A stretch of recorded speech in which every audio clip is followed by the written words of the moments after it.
Hi everyone! Welcome back to my channel, GTR Math Tutorial. So in this video, we will discuss the derivative of a quotient or the quotient rule. So the formula for a quotient rule is derivative of u over v with respect to x. U and v are differentiable function of x. So we have v, or the denominator, times derivative of the numerator. So v times derivative of u with respect to x minus u times derivative of v with respect to x all over v squared, the square of the denominator. So, okay, example.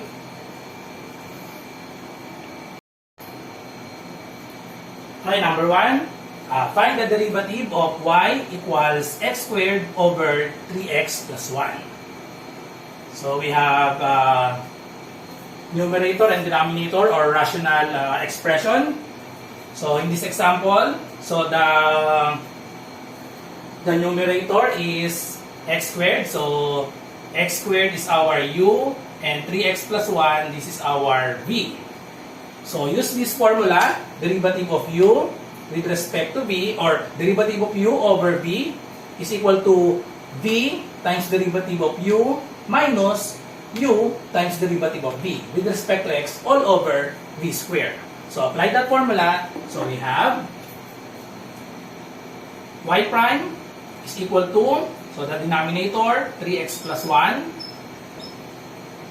times derivative of the numerator x squared with respect to x minus the numerator, we have x squared times derivative of the denominator, we have derivative of 3x plus 1 with respect to x all over the denominator is squared. So we have 3x plus 1 squared.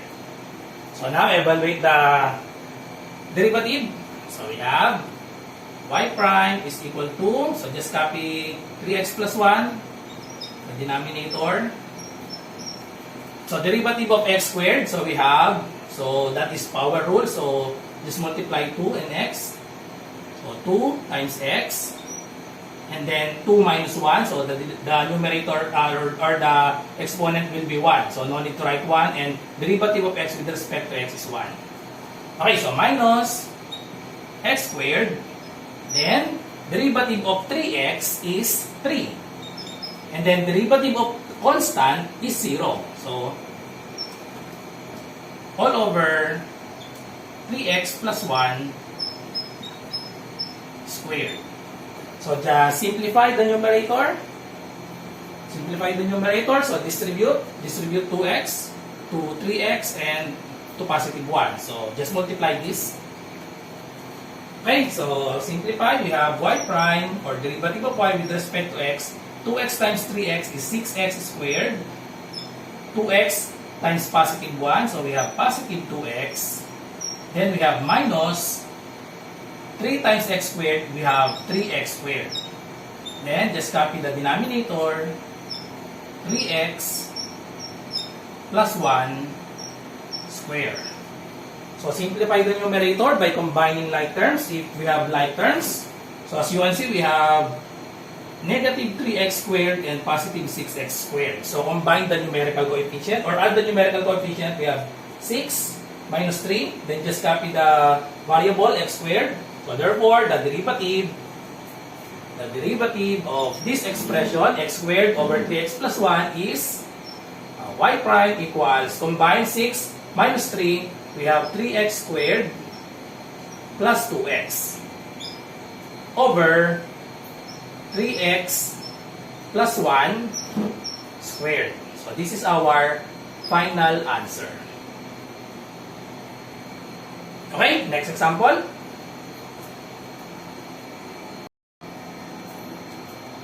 Okay, number 2. Find the derivative of x equals 4 over 1 minus 2t cubed.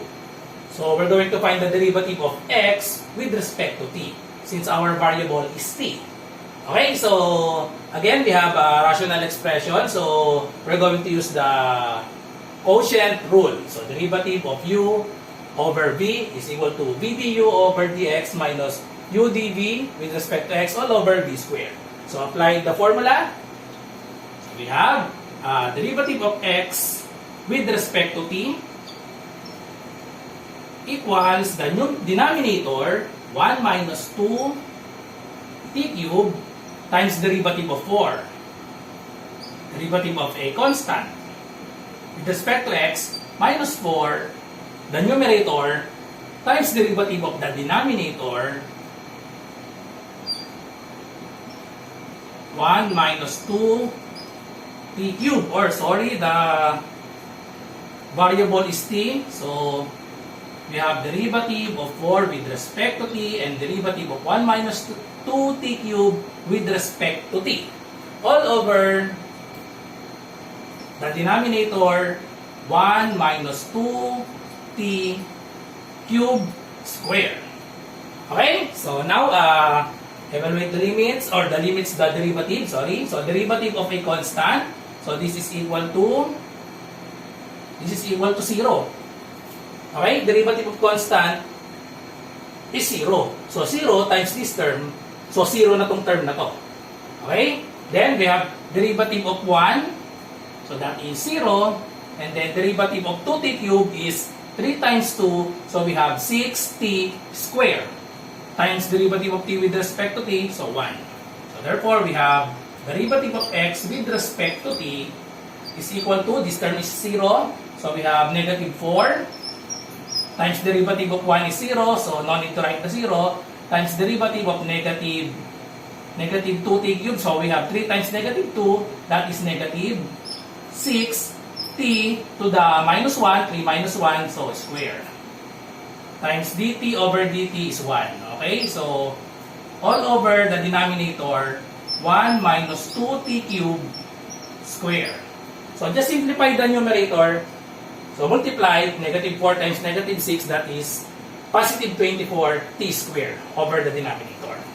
Okay, so therefore we have derivative of x with respect to t is equal to positive 24t squared all over 1 minus 2t cubed squared. So this is our final answer. So if you will notice that this term VDU with respect to x is 0. So we have another formula. If the numerator is constant, we can use this formula. So magiging 0 na to. So the formula for derivative of constant over v with respect to x, where v is differentiable function of x, is equal to, so this term is now 0, so we have negative c times derivative of v with respect to x all over v squared. Okay, so if the numerator is constant, or ayan, any number, if the numerator is constant except 0, any number except 0, so the formula is negative c times derivative of v with respect to x all over v squared. Nawala lang tong term na to. Okay, so wala lang tong term na to. Ito na lang yung natira. So instead of u, c yung nakalagay since the numerator is constant. Okay, so this is now the formula for constant over expression of x or any variable. Okay? So next example.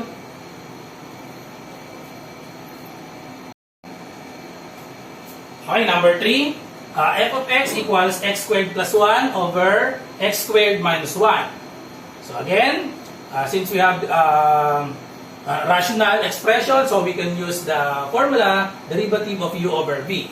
So denominator times derivative of the numerator minus numerator times derivative of the denominator all over the denominator squared. Okay, so apply this formula. So we have f prime of x is equal to, so the denominator x squared minus 1 times derivative of x squared plus 1 with respect to x minus the numerator x squared plus 1 times derivative of the denominator x squared minus 1 with respect to x all over the denominator squared. Okay, so next we have, so just evaluate the derivative. F prime of x is equal to, so just copy x squared minus 1. Then, derivative of x squared, so use the power rule, so just multiply 2 to the base, so we have 2x, then subtract 1, 2 minus 1, so we have 1. So no need to write 1. Then minus x squared plus 1, so derivative of 1 is 0, so nawala na yung 0. Times derivative of x squared, again, so we have 2x, and then derivative of constant is 0. So, derivative of x squared minus 1 is 2x. Okay? Then, just copy the denominator. All over x squared minus 1 square. So, simplify the numerator. So, just distribute 2x, multiply 2x. Then, we have 2x, multiply.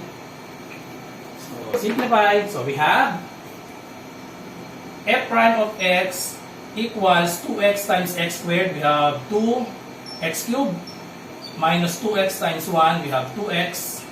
So distribute the negative sign and the 2x. 2x times x squared, that is negative 2x cubed. Then 2x times 1 is positive 2x. Then we have negative outside the parenthesis, so we have negative 2x. All over the denominator, x squared minus 1 squared. Then combine like terms. Combine like terms, so we have 2x cubed minus 2x cubed. So this will become 0.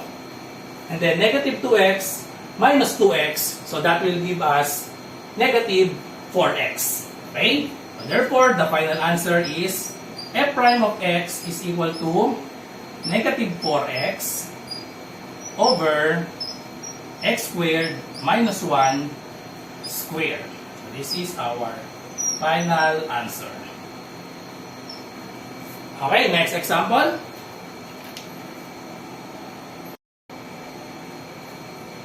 Okay, last example.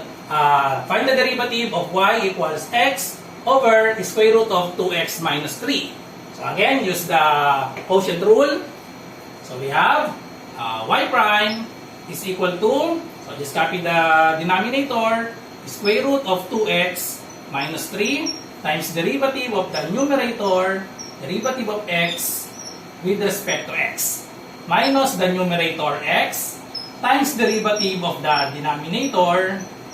This denominator is square root of 2x minus 3. Okay? Then all over the square of the denominator, so square root of 2x minus 3, then square. Okay? So, evaluate the derivative. So, we have y prime equals square root of 2x minus 3. So, derivative of x with respect to x, so this is 1. Okay, so 1 times square root of 2x minus 3 is square root of 2x minus 3. So, no need to write 1. Minus x, then derivative of square root of 2x minus 3. So, we have direct formula for derivative of square root of u. So, which is derived from the power rule. So, the formula for square root, so we have derivative of square root of u with respect to x. So, that is equal to 1 over 2 square root of u times derivative of u with respect to x. Or we can put derivative of u with respect to x in the numerator. So that's the same. Okay, so apply this formula. We have u is the 2x minus 3. Okay, so therefore the formula, applying the formula, we have 1x times 1 over 2. So meron talagang ito yung formula. Then just copy the square root of 2x minus 3 times derivative of u. So, u is 2x minus 3. Hindi na kasama yung square root. So, derivative of 2x minus 3 with respect to x. All over square root of 2x minus 3 is square. Okay, so we can cancel the square root and square, since they are inverse operation. So, square root, then square. So, that is equal to 1. So, the denominator is now 2x minus 3. Okay, so just simplify. So, simplify, we have y prime is equal to square root of 2x minus 3 minus, so simplify this, we have x times 1, so that is x, over 2 square root of 2x minus 3 times derivative of 2x. Derivative of 2x is 2. Okay? So derivative of 2x is 2. Derivative of negative 3 is 0. So derivative of 2x minus 3 is 2. So we can cancel out 2 divided by 2. So pwede nating cancel out na yun. 2 divided by 2 is 1. So all over 2x minus 3. Okay, so now we're simplify. So simplify, we have y prime is equal to square root of 2x minus 3 minus x over square root of 2x minus 3 all over 2x minus 3. So we need to simplify the numerator. Simplify the numerator, square root of 2x minus 3 minus x over square root of 2x minus 3.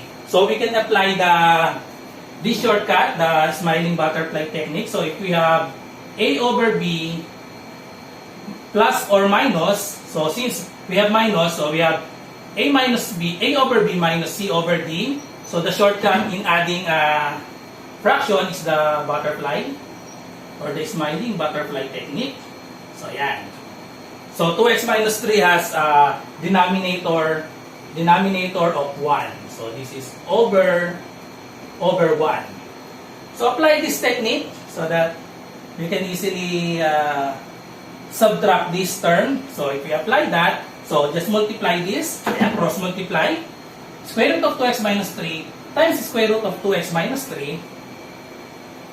So that is equal to y prime is equal to, so dalawang square root of 2x minus 3. So we have square root of 2x minus 3 square minus 1 times x.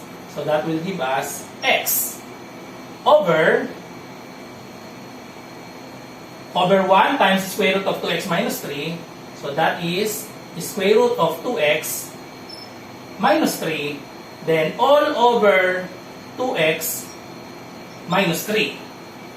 Okay, so simplify this since it's now complex fraction. So we can cancel this square root of 2x minus 3 square. We can cancel the square and the square root. So therefore, so burahin na natin to.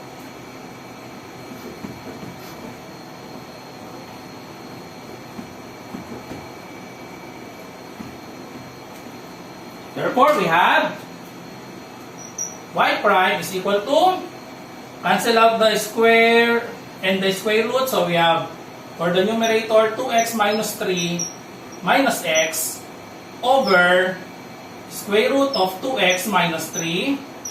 Then, all over 2x minus 3. So combine, since we have complex fraction, so in dividing complex fraction, ang rule natin pag nagdi-divide ng complex fraction, if we have a over b divided by c over d, that is equivalent to a over b, then the division symbol or yung fraction bar, so that is division. So magiging multiplication na, then get the reciprocal of the denominator. C over d magiging times d over c. So yan yung shortcut pag multiply, pag di-divide ng complex fraction. So yung given natin, letter C lang, so walang D, so ibig sabihin, meron niyang 1. Okay? So apply natin yan pag di-divide ng complex fraction. So we have y prime is equal to, combine muna natin to, 2x and x, so that will give us x minus 3 over square root of 2x minus 3 times, so itong division symbol, fraction bar, division, ibig sabihin yan, times the reciprocal. So we have 1 over 2x minus 3. So therefore, the final answer is y prime is equal to, so just multiply, so this is 1, so just px minus 3. Then we have 2x minus, square root of 2x minus 3, and then 2x minus 3. So we can write that as, so there are exponent of 2x minus 3 is 1 half since it is radical. Exponent of 2x minus 3 is 1. So if we combine that, that is, exponent of this is 1 half, exponent of this is 1. Okay, so if we are using the law of exponent, add the exponent, 1 half plus 1 is 3 over 2. Okay, so therefore the final answer is,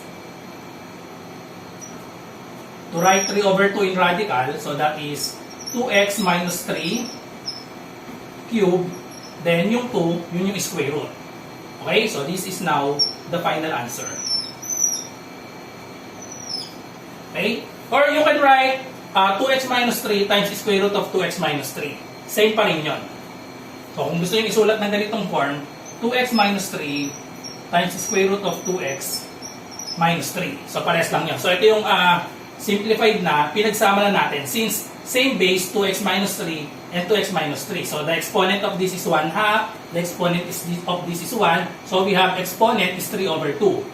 So we have, so exponent, the numerator in the rational expression, rational form. So we have 3 over square root. So we have 2. So in over 2, that is the radical. So square root of 2x minus 3 cube. Okay, so that's all. So I hope you learned some.